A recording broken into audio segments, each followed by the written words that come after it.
Assalamu Walaikum. Hello friends, how are you? Welcome back to my another video. In this video, I am going to show you how to insert trademark symbol in Affinity Publisher without keyboard.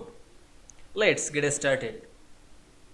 Firstly, we have to open an Affinity Publisher document. Now we want to insert trademark symbol. At first go to a blank page.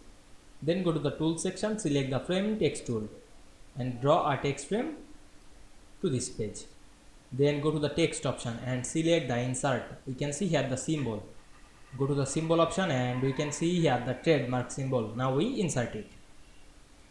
Then select the move tool. Now we can see we insert trademark symbol very easily. I hope you enjoyed the video. Please like, comment, share and subscribe my channel. Thanks for watching.